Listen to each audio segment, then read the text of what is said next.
On recense à ce matin, et c'est toujours difficile d'avoir le chiffre exact, mais déjà 750 arrêts de travail dans toute la France au niveau de la profession, de la métallurgie. Donc c'est un niveau important qui démontre qu'il y a un vrai mécontentement, il y a de l'inquiétude et un vrai mécontentement.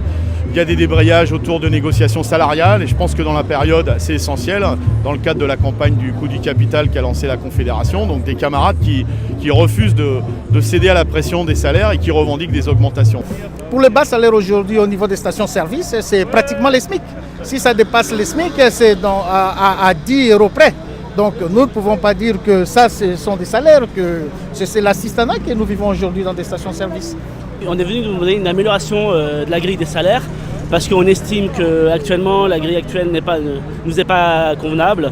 On pense qu'il faudrait, pour qu'on ait une bonne situation, le SMIC à un minimum 1 700 € pour tous.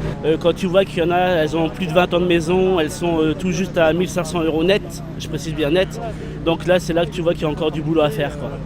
Donc c'est pour ça qu'aujourd'hui on est là rassemblés devant le gym pour leur montrer notre mécontentement là-dessus. Les salariés en ont marre, ils n'en peuvent plus, pas d'augmentation, aucune vision de l'emploi. Et ce qu'ils ont envie, c'est de partir. Hier, on a su qu'il y avait à peu près eu 150 démissions cette année. Donc juste par rapport au plan qu'on a eu, 150 démissions de jeunes. Donc voilà, donc maintenant aujourd'hui on est... Alors je ne vous parle pas des suicides parce que j'en discute très longtemps. On a aussi des suicides chez nous, on a des burn-out.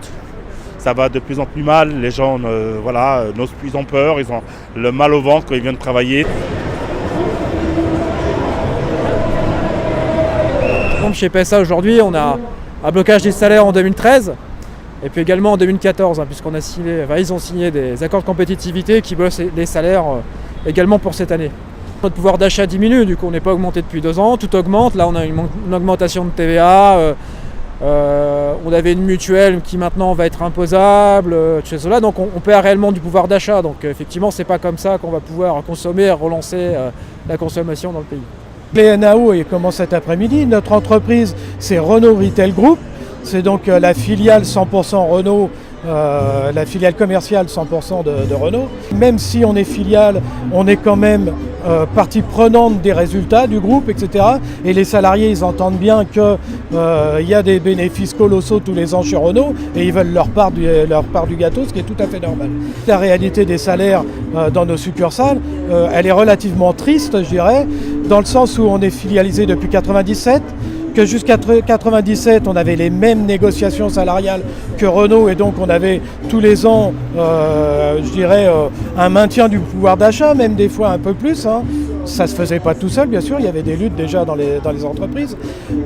Mais aujourd'hui, depuis 1997, c'est plutôt des négociations à la baisse. Notamment les salariés qui ont plus de 2 000 € bruts, ils ont eu 2 fois 0,5% depuis 1997. C'est quand même et 2 000 € bruts, c'est pas la panacée. Ça fait à peine 1 400 € net.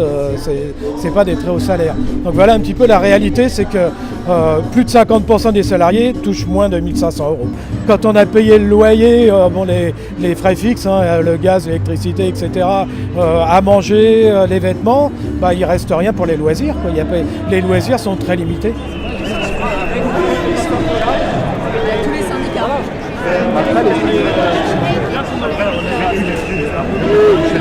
Alors que il y a un frémissement sur l'activité automobile, bien la direction de Renault, avant-hier sur les négociations salariales, dit nous, nos indicateurs, c'est pas les ventes de voitures, c'est la marge opérationnelle.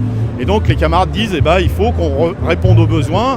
Et on en est à des propositions autour de rattrapage du coût de la vie et puis une autre répartition des richesses. Il y a des augmentations, on demande des augmentations de 10, 15, 20, 25% parce qu'on est dans un pays de bas salaire. Pour l'instant, on lui demande d'être... non, ça doit être 4 du fond du CA.